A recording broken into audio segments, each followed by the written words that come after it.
What's up everyone, it's Michael Fight and welcome to my review of the movie The Shallows.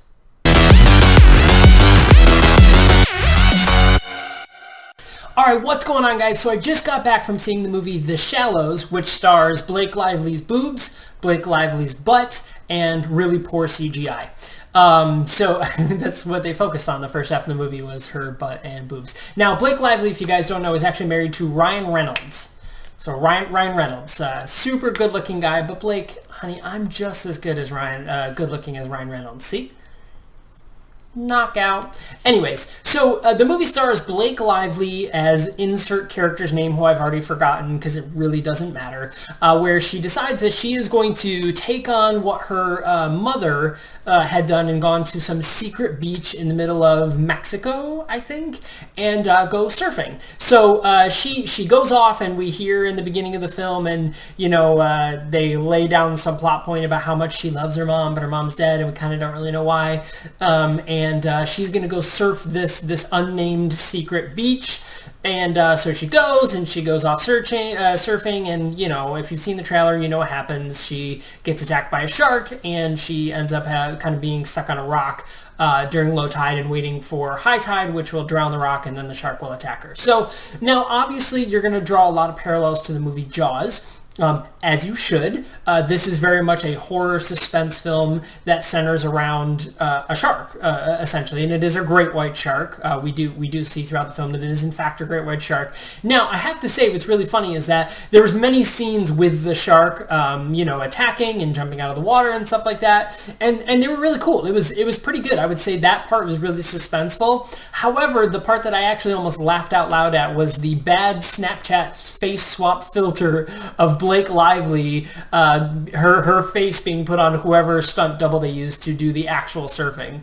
There was a few scenes where I was like, this is pretty bad. But for the most part, I would say the suspenseful part of the movie, it was pretty good. Now, obviously, it's not insanely realistic. Like, one, the fact that the shark is, you know, like hunting this girl down, and, you know, after an entire night of not detecting that she is in the water, in fact, most sharks would have left. But they do kind of chalk that up to the fact that there is a dead whale carcass nearby. So you kind of just like, oh, well, the whale carcass is there, so the shark is probably sticking around the hunting ground of that, and she kind of alludes to that.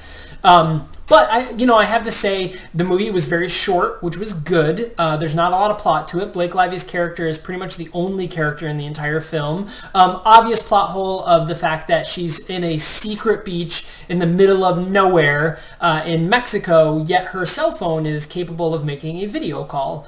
This is before the shark attacks. And I was like, now, this is the only unrealistic part of the movie. Because I'd be like, oh, shark jumping out of the water, chasing down a woman, eating through steel, makes perfect sense. Wait a minute. Your cell phone has reception out on a beach?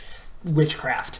But I have to say, so my complaint with the movie is that, as filmmakers do nowadays, when they're concerned that a film can't be carried by just suspense alone, is that they throw in some loving plot. So in the beginning of the film, she references her mother, and in the end of the film, sorry, spoiler alert, she lives, as if you were surprised. You know, and in the end, they throw up like this wrap up of her, living out her mom and thanking her mom, and it's like, who the fuck cares? The reason why Jaws works so well is because it was really just conflict, man versus beast. They didn't have to throw in any sort of emotional ties. Like, yeah, we get Roy Scheider trying to save his kids, but all we get is man versus beast. That's all it is, and that's what makes Jaws such an amazing film, because it doesn't try harder to do more than what it actually is. It's a horror film and a suspense film about a shark attacking people, period. And if they would have left that, if they would have just lifted that middle section of The Shallows and kept with the suspense of the shark, it would have been fine. It is a good movie. It's not a fantastic movie, but it's not an awful movie. I've seen way worse shark movies. Deep Blue Sea, I'm looking at you. So I thought it did pretty well. Would I say go see it in the theater? Maybe if it comes to one of your cheap theaters, you know, the $5 ones everybody has where it comes out like a month after the movie releases, which in this case will probably be in a few weeks, because I saw it basically opening weekend, and my theater, which is one of the top 10 largest in America, there was only 52 seats in my theater. So if that's any indication, yeah, it's probably going to be out of theaters pretty soon. Now, Blake Lively, I think, is a really great actress. I think she did a really good job of making me believe her and carrying a movie solo. Obviously, there wasn't a lot of lines, but you could tell the tension in it, and, you know, she did good. I think Blake Lively is a really great actress, and I always look forward to movies that she's been in. But other than that, I say, meh, if you got time to kill and you're looking to, you know, maybe get a jump out of a date, go see the movie. Although there's probably better movies to see, like The Conjuring 2. Not that that's going to be a better movie, but better for jump scares. But of course, you know, the big movie of the weekend is Independence Day Resurgence, which if you haven't checked it out, check out on my channel. I do have a review of that as well. Thanks a lot, guys, for watching. I hope you enjoyed your weekend at the movies. Bye!